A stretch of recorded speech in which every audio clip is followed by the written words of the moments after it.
देशाटन विधि,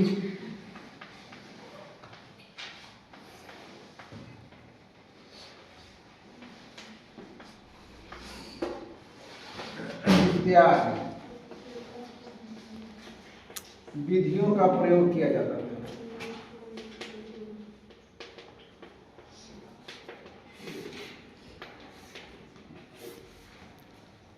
तो आप देख रहे हैं कि कक्षाओं में बच्चों को पढ़ाने लिखाने संबंधी, उनको ज्ञान देने संबंधी, उनको समझाने संबंधी या तरह तरह के विधियों का प्रयोग करके बच्चों को सिखाना, पढ़ाना, समझाना उस समय के उपाध्याय अथवा गुरु का कार्य हुआ करता था। उस समय उनको उपाध्याय बोला जाता है। तो ये जो है बच्चों को इसलिए इन विधियों का प्रयोग करते थे कि बच्चा कोई न कोई विधि से समझ सके। समझ रहे हैं? इसलिए शिक्षक का कर्तव्य बनता है कि पढ़ाते समय या कक्षाओं में अपनी बातों को संप्रेषित करते समय आपको समझाने, आप तक पहुंचाने के लिए उसे जो है तरह तरह की विधियों का प्रयोग करना चाहिए। ये सब सारी जो है विधियां में, ये आपको बहुत काली शिक्षा विधियां में पहली विधि है अनुकरण विधि। कौन विधि है? अनुकरण मीन्स नकल करना। अनुकरण मीन्स नकल करना, यानी ये छोटे बच्चों के लिए विधि बहुत ही अच्छी मानी जाती है। क्योंकि आप देखते हैं कि छोटे बच्चे प्रायः जो है आपकी नकल करते हैं। अगर आप जो है 1 to 5 की ट्रेनिंग करके डीएलएड करके अगर 1 to 5 में आपकी नियुक्ति होती है तो आपको छोटे बच्चों को पढ़ाना पड़ेगा। उस समय छोटे बच्चों के हाव भाव, विचार, उनकी शारीरिक स्थिति या उनकी चंचलता, चपलता या उनकी भाग दौड़ या नोक झोंक को आपको समझना पड़ता है। क्योंकि इसलिए समझना पड़ता है कि आप उनकी जो गतिविधियों को नहीं समझ पाएंगे तो अच्छे से आप जो है उनको समझा नहीं पाएंगे, पढ़ा लिखा नहीं पाएंगे। इसलिए शिक्षक पहले उनके मनोगतियों को समझता है। उसी तरह से सेव जो है बहुत काली शिक्षा में भी यह पहले हो चुका था कि जो अनुकरण कराया जाता था उनको बड़ी भली भांति बच्चों को समझा जाता था, समझ करके उनको अनुकरण कराया जाता था। जैसे अनुकरण में आप देखते हैं, आज को भी हम इसमें सबमिट करते हैं आज की आधुनिक विधि में, कि बच्चों को जब दिखाया जाता है अगर क शब्द आप बताते हैं तो बच्चा को आप इधर जो है दाहिने तरफ गोला बनाते हैं, बाएं तरफ जो ऐसे लटकाते हैं, फिर ऐसे ऊपर जो है पाई देते हैं। तो बच्चा जो है आपका अनुकरण करता है, लेकिन उसे भूल हो जाती है। आप ऊपर पाई दे करके आपके बच्चा नीचे पाई देगा, ऐसे ये कर देगा, लटकनवा यहाँ लगा देगा, अब गोला पार देगा, इधर बना देगा को। तो चूंकि आप देख रहे हैं अनुकरण तो बच्चा कर रहा है, लेकिन अभी भली भांति आप जैसा अनुकरण, आपके लिखावट जैसे अनुकरण वो नहीं कर पा रहा है।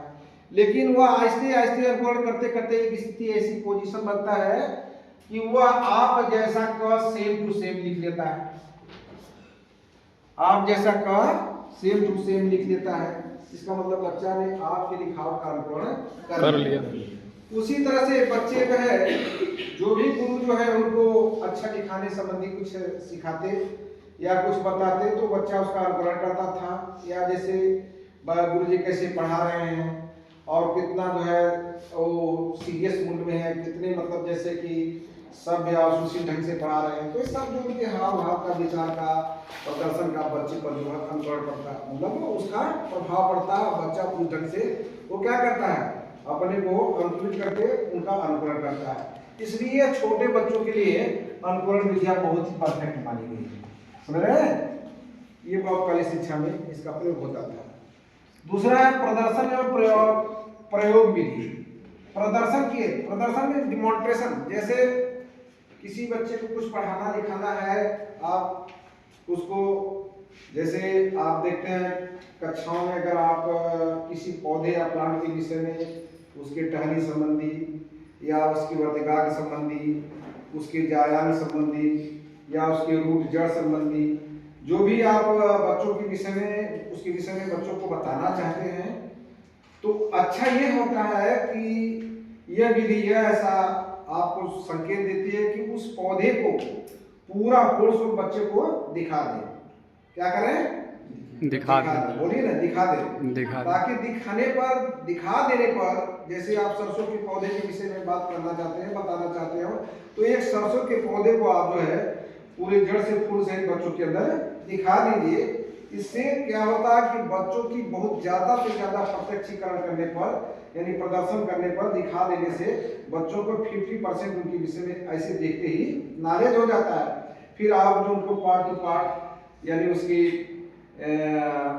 टहनियाँ, उसकी पत्तियाँ, या उसके प्रतिकार, या उसमें जाया संबंधी जो भी आप बातें बताना चाहते हैं, पढ़ाना चाहते हैं, सिखाना समझाना चाहते हैं, फिर वो उसको आप जो है पार्ट टू पार्ट पढ़ाते हुए पूरे होल को पढ़ा दीजिए। तो इस प्रकार क्या होता है, ये एक प्रदर्शन विधि होगी। क्या हो गई?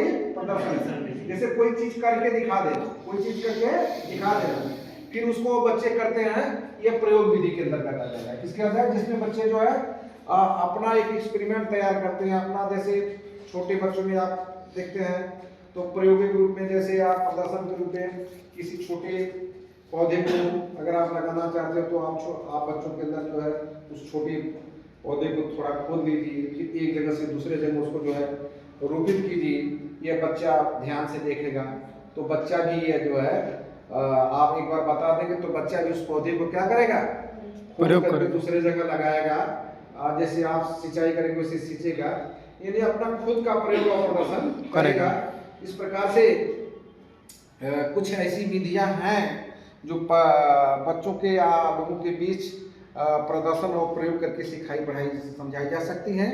समझ रहे हैं? जैसे थोड़ा थोड़ा इसका प्रयोग आप आधुनिक युग में आप देख ही रहे हैं कि अगर आप मान लीजिए हाई स्कूल स्तर के बच्चे को किसी विषय में सत्यापन कराना चाहते हैं, या उसके विषय में बताना चाहते हैं, सिखाना चाहते हैं।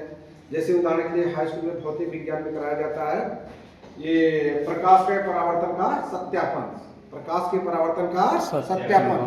तो प्रकाश के परावर्तन के सत्यापन में बच्चे को जो है बोर्ड दिया जाता है, और समतल दर्पण लेता है, नीडल लेता है, और जो हाथ से ले जा करके उसको जो उस ढंग से नीडल को सेट करता है, समतल दर्पण को सेट करता है, और प्रकाश के परावर्तन का जो है समतल दर्पण द्वारा वह सत्यापन करता है, वो प्रयोग के माध्यम से। किसके माध्यम से?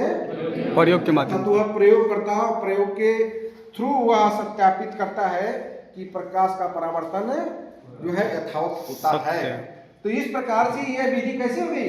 प्रयोग विधि।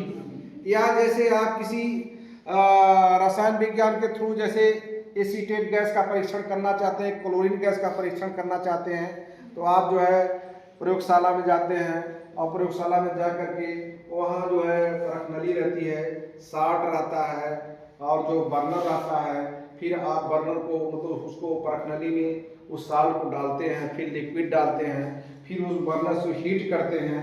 जब हीट होता है तो परख नली के माध्यम से अवक्षेप आता है, अवक्षेप के आधार पर आप किसी भी गैस का जो है सत्यापन कर लेते हैं कि यह गैस क्लोरीन की गैस है, या जो है यह एसीटेट की गैस है। ऐसा जो है प्रयोग के माध्यम से ही करते हैं कि नहीं करते हैं? या आप जो स्लाइड का भी प्रयोग कराए होंगे। तो इस प्रकार से प्रयोग में क्या होता है कि प्रयोग करने के बाद जो प्रयोग होता है वो वास्तविक रूप से होता है, और उसमें आपका जो है प्रत्यक्ष ज्ञान प्राप्त होता है, अर्थात उसको आप करके स्वयं देख लेते हैं। इसलिए यह विधि जो हमेशा आपको याद हो जाती है, अर्थात प्रयोग के माध्यम किया हुआ कार्य हमेशा के लिए याद होता है। इस प्रकार के प्रदर्शन और प्रयोग का विधि जो है इतना तो नहीं आज जैसे पूरी विकसित हो चुकी है, प्रयोगशाला में जा रहे हैं, ऐसे प्रयोग कर रहे हैं, तमाम प्रकार की सामग्री है, इतना तो नहीं थी, लेकिन फिर भी उस बहुतकालीन समय के अनुसार जो छोटे छोटे प्रयोग या बच्चों को उनको प्रदर्शन करके सिखाना, ये जो है बहुतकालीन शिक्षा में प्रचलित थी। इस प्रकार बहुतकालीन शिक्षा प्रणाली में शिक्षण विधियों में प्रदर्शन और प्रयोग विधि का प्रयोग किया गया। फिर एज फार एज व्याख्या विधि, क्या विधि है? व्याख्या विधि। जैसे किसी आप गद्यांश है, गद्यांश की व्याख्या करते हैं, यानी उसके व्याख्या में उस गद्यांश या उस पाठ के विषय में बच्चों को जो बताते हैं, उसको व्याख्या करके, मतलब उस व्याख्या में ही किया जाता है कि उसको जो है जैसे संश्लेषण विश्लेषण करते हैं, कुछ को तथ्यात्मक ढंग से उनको जोड़ते हैं, फिर उनको जो है विस्तारित करते हैं। उसी तरह से अगर किसी गद्यांश का एक अंश है तो अंश को व्याख्या के द्वारा सविस्तार करके हम उसको बच्चों को समझाते हैं, बताते हैं और उसकी एक्सप्लेन करते हैं, व्याख्या करते हैं। करते हैं कि नहीं करते हैं? जैसे किसी दोहे को आप सुना रहे हैं, जैसे कि मैया मोरी मैं नहीं माखन खायो, भोर भयो गयन की पीछे मधुबन मुही पठायो, चार पहर बंसी भटभट के सांझ परे घर आयो, मैं बालक बहियन को छोटे छीको कही पायो, ग्वाल बाल सब बैर पड़े हैं बरबस मुख लपटायो, तू जननी मलकियत घोरी इनके कहे पतियायो, जिय तेरे कछु भेद उपज है जान परायो जायो, यह लाए अपने लघु कुमरिया बहुत ही नाचे नचायो। ये जैसा आप दृष्टांत सुन रहे हैं, एक कविता जो है सुनाई जा रही है, हम लोग कक्षा 5 में इसको पढ़े थे। तो इस प्रकार से इसकी जो है, इस पद की जो है पूरा व्याख्या करना, इसके विषय में बता देना कि जैसे दो लाइन का अर्थ बता रहे हैं कि कृष्ण भगवान अपनी माँ से जो है यह कह रहे हैं कि हे माँ, मैं जो है माखन नहीं खाया क्योंकि मेरी बाहें छोटी छोटी है, मैं छोटा छोटा हाथ पैर है, मैं बालक बहियों को छोटे छीको के ही पायो, मैं शिकारा अर्थात जिसमें दोही रखा जाता है उसको मैं कैसे पा सकता हूँ। ग्वाल बाल सब बैर पड़े हैं बरबस मुख लपटाए, ग्वाल के लड़के सब मेरे दुश्मन हैं, बैरी हैं, मेरे मुख पर जबरी लपेट देते हैं, पोत देते हैं और मैं माखन खाता होता नहीं हूँ। ये देखिए व्याख्या द्वारा आपको एक्सप्लेन कर देते हैं। तो ऐसी ऐसी बातें जो है व्याख्या द्वारा उनकी पुस्तकों को व्याख्या करना, उनके दोहों का, उनके चौपाइयों से या उनके कुछ गद्यांश से या किसी चीज टॉपिक पर, किसी विषय वस्तु पर व्याख्या करना, ये गुरु या उपाध्याय का कार्य होता था। इसलिए इसमें व्याख्या विधि का भी प्रयोग किया जाता था। समझ रहे हैं? इसके बाद व्याख्यान जो है दिए जाते थे। व्याख्यान जो है, ये व्याख्यान विधि जो है बड़े बच्चों में उच्च शिक्षा के लिए प्रभावी है। किस शिक्षा के लिए? उच्च शिक्षा में जैसे आपके प्रवक्ता है, प्राध्यापक है, आपको जो व्याख्यान देते हैं, क्या देते हैं? व्याख्यान देते हैं, यानी उनकी अपने द्वारा खुद व्याख्या करते हैं और ये व्याख्यान कराए जाते हैं। ये व्याख्यान ये लेक्चर मेथड होता है। कैसा होता है? लेक्चर मेथड होता है। ये किस कक्षाओं के लिए जो है उपयोगी है? उच्च कक्षाओं के लिए। याद रखिए, कभी कभी पूछता है उच्च कक्षाओं के लिए कौन सा जो है विधि अपनाई जाती है, तो आप एक बार उसको व्याख्यान या लेक्चर मेथड कहिए या लेक्चर मेथड। इसलिए उच्च कक्षाओं में जो व्याख्यान विधि का प्रयोग कराया जाता था, समझ रहे हैं, और छोटी कक्षाओं में जो है अनुकरण विधि का प्रयोग कराया जाता था और दर्शन विधि का प्रयोग कराया जाता था। ठीक है। इसके बाद वाद विवाद संवाद विधि। किसी टॉपिक पर, किसी विशेष मुद्दे पर जो है वाद विवाद होता था। समझ रहे हैं क्या होता था? वाद विवाद। आपसी वाद विवाद होने पर किसी समस्या का समाधान बड़े आराम से निकल जाता है। समझ रहे हैं? जैसे कोई मुद्दा है, कोई सामाजिक समस्या है या कोई विज्ञान की समस्या है या कोई भी समाज की समस्या बन सकती है, उस समस्या समाधान के लिए आपस में कई लोग वाद विवाद करते हैं। जैसे आज के युग में दहेज प्रथा पर वाद विवाद करना, दहेज प्रथा पर वाद विवाद करना या आतंकवाद पर वाद विवाद बहस करना, या कुछ ऐसी समस्याएं हो सकती हैं जिस पर वाद विवाद करना जरूरी हो जाता है, उसमें वाद विवाद करके उस समस्या का जो है समाधान निकाला जाता है। और जो है इसमें संवाद विधि का भी प्रयोग बहस होता था। समझ रहे हैं? ये सब पहले वाद विवाद संवाद विधियों का भी जो प्रयोग कराया जाता था, जो आज भी प्रभावी है, जो आज भी प्रभावी है। और इसके बाद सम्मेलन विधि। सम्मेलन जो है, जैसे कॉन्फ्रेंस कराए जाते हैं, बड़े बड़े वक्ता, बड़े बड़े लोग जो है विषय अधिकारी बुलाए जाते हैं और उस टॉपिक पर अपने विचारों को व्यक्त करते हैं। या यह जो है लोगों को जो है सामूहिक रूप से एक कॉन्फ्रेंस होता है, सम्मेलन विधि। इस प्रकार से सम्मेलन विधि की जो है बहुत उच्च कक्षाओं के लिए प्रभावी होती थी, इसलिए सम्मेलन कराया जाता था और सम्मेलन विधियों का प्रयोग बहुत सारी शिक्षा में होता था। लास्ट में है आपका देशाटन विधि। कौन विधि है? देशाटन विधि। देशाटन विधि का मतलब, जैसे आप यात्रा वगैरह करते हैं तो देशाटन विधि में जो वास्तविक ज्ञान प्राप्त होता है, क्या वास्तविक ज्ञान होता है। जैसे भ्रमण विधि है, तो आप वहाँ जाएंगे तो वहाँ की जो है जिस स्थल पर आप जा रहे हैं उस स्थल को आप देखते हैं। मतलब एक देशाटन का मतलब कि आप यात्रा करते हैं, भ्रमण करते हैं, उसका भी उसके विषय में वास्तविक ज्ञान आप प्राप्त करते हैं। जैसे अगर हम बात करें कि ताजमहल के विषय में बताएं तो ताजमहल के विषय में हम ओरल मौखिक रूप से बता रहे हैं, आप सुन रहे हैं, समझ रहे हैं। लेकिन यदि आपको ले जा करके यानी यहाँ से देशाटन करा करके या हम जो है यात्रा भ्रमण करा करके उस स्थान को आपको दिखा दें, आप उस स्थान पर जाइए, उस स्थान का जज कीजिए, उसको परीक्षण कीजिए, देखिए अपनी आंखों से, और उसके अंदर जो है आप प्रवेश कीजिए, कितने जो है पिलर लगे हुए हैं और कैसे कैसे वहाँ की व्यवस्था है, या उसमें मंदिर है या उसमें जो भी समाधि वगैरह जो भी सिस्टम हो उसको आप अपनी आंखों से देखते हैं, तो वो जो है आपका ये जो है देशाटन के द्वारा वास्तविक और जो है प्रत्यक्ष ज्ञान प्राप्त हो जाता है। तो इस प्रकार से देशाटन विधि का प्रयोग जो है बौद्धकाली शिक्षाओं में कराया जाता था। तो आप देख रहे हैं कि जो बौद्धकाली शिक्षा विधियां हैं, जो यानी बौद्ध पीरियड टीचिंग मेथड है, वो कितना ही जो है व्यवस्थित और जो है वैज्ञानिक विधियों का इसमें समावेशन है। जैसे अगर आप प्रदर्शन और प्रयोग विधि का करें, आज मनोविज्ञान इसको जो है अपनी मुहर लगा दिया है कि ये विधि जो है बहुत ही ज्ञान के लिए या सीखने के लिए बहुत ही अति उत्तम है। अच्छा, जिसमें एक विधि और बच्चों के लिए, छोटे बच्चों के लिए, इसको हम और क्लियर कर देते हैं। 8वां हम मान लीजिए अभ्यास विधि। किसी विधि अभ्यास विधि, अभ्यास विधि, एक्सरसाइज मेथड, एक्सरसाइज विधि। अभ्यास विधि भी बहुत प्रभावी विधि होती है छोटे बच्चों के लिए, क्योंकि छोटे बच्चों को ज्यादातर अगर आप कहीं सिखा सकते हैं तो किसकी विधि से? अभ्यास विधि द्वारा सिखा सकते हैं, क्योंकि बच्चे जो है छोटे बच्चे अभ्यास ज्यादा करते हैं। क्या करते हैं? ज्यादा करते हैं। जैसे हम लोगों को अगर 17 का पहाड़ा पढ़ना था तो हम लोग पढ़ते थे कि 17 के 17 दूनी 51, 17 तिया 65, 17 चौके 69 या 17 सत्ते 119, 17 दहा में 120। तो या तो हम पढ़ते थे लेकिन गलत पढ़ लेते थे। क्या पढ़ लेते थे? गलत पढ़ लेते थे। फिर हम लोगों को जो है गुरुजी खड़ा करते थे कि 17 का पहाड़ा पढ़ो या 12 का पहाड़ा पढ़ो। तो 17 का पहाड़ा पढ़ने के लिए पहले अगर हम गलत पढ़ लेते थे तो गुरुजी मारते भी थे या कहते थे कि कल पहाड़ा याद करके आओ, नहीं आप 2 दिन के बाद पहाड़ा याद करो, नहीं तो मार पड़ेगी। तो इस प्रकार हम उस 17 के पहाड़ा का अभ्यास करते थे। क्या करते थे? अभ्यास में रटते थे। क्या करते थे? रटते थे।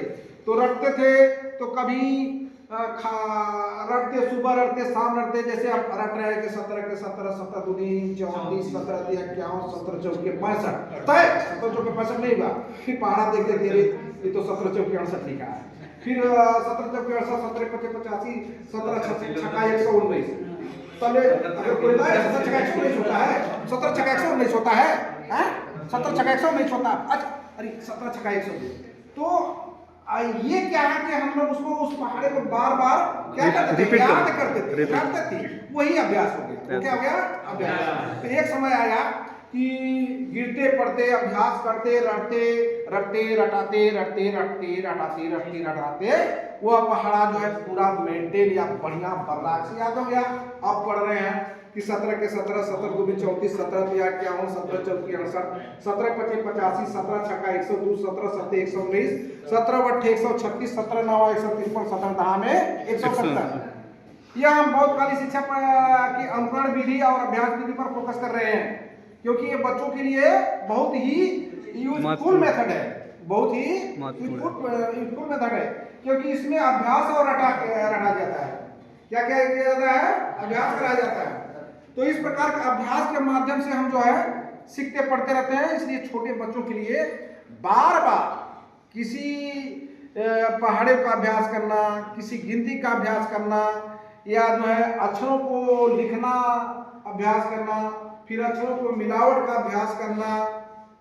इस प्रकार से अभ्यास, अनुकरण और रटने की विधियां जो है प्राइमरी लेवल या प्राथमिक लेवल में आज भी जो है वही है जो बौद्ध काल में अनुकरण और अभ्यास या रटने की विधियों पर बल दिया जाता था। समझ रहे हैं? इसलिए अभ्यास विधि जो है बहुत ही यह सरल और सुबोध विधि है, क्योंकि अभ्यास हर व्यक्ति कर सकता है, अभ्यास हर बालक कर सकता है। इसमें किसी का पैसा रुपया कोई धन लगने वाला नहीं है। इसलिए यह मेथड जो बिल्कुल फ्री मेथड है, इसलिए यह है अभ्यास विधि का जो है प्रयोग होता था। यह जो प्रयोग हम बता रहे हैं, यह विधियां आपके बहुत कालीन से ही नहीं है, यह विधियां आपके वैदकालीन में भी थी। वैदकालीन में भी जो है छोटे बच्चों के लिए जो गुरुआश्रम में होता था, तो वो अनुकरण विधि, अभ्यास विधि, रटने की विधि, ये विधि जो होती थी, यह विधि सदैव चली आ रही है और आज भी ये विधि चलती रहेगी, क्योंकि यह बिल्कुल बेसिक मेथड है। कैसा मेथड है? Basic method. तो इस प्रकार से यह अभ्यास के विषय में भी फोकस किया गया है। करत करत अभ्यास के जड़मत होते सुजान, सिल पर आवत रसरी आवत जात के सिल के परत। यह अभ्यास का ही जो एक उदाहरण दे रहा है कि अब तो नहीं देखे होंगे, बहुत पहले जो कुआं होता था, अब तो हैंड पाइप हो रहा है, अब जो है तमाम प्रकार के किसका आरओ का पानी पी रहे हैं। अब जो आप जो है ऐसे से हैंड पंप करते हैं तो पानी एक बाल्टी निकल जाता है। अब वो भी करने की जरूरत नहीं है, अब जो है आप बटन दबा देते हैं या वो से निकालते हैं तो पानी आ जाता है। कितनी सुख सुविधा हो गई। पहले इसके पहले जो है कुआं होता था, कुएं से पानी जैसे रस्सी से खींचा जाता था। उस समय जो लीलार बनती थी पत्थर की शिला होती थी, उसके जो खींचते थे तो वो रसरी की जो खींचते अब डेली का काम है, पानी डेली पीना है, तो डेली जो कुएं में से पानी निकालना, आते जाते सिर पर निशान पड़ जाता था। जो एक आपका वज्र उदाहरण दे रहा है, एक बहुत हार्ड फास्ट उदाहरण दे रहा है कि इस उदाहरण से जो है यानी अभ्यास करने से पत्थर की जो शिला है वो रसरी के द्वारा कट जा रही है। अभ्यास एक ऐसा चीज है कि वो जड़ से जड़ जटिल से जटिल ज्ञान जो है आपको संभव है, प्राप्त हो सकता है, लेकिन यदि आप अभ्यास करें तो। इस प्रकार से ये अभ्यास वाले मेथड का प्रयोग करते थे। और ये जो है बहुत काली शिक्षाओं में, हाँ एक मेथड और देख लीजिए, वो स्वाध्याय विधि। क्या है? स्वाध्याय।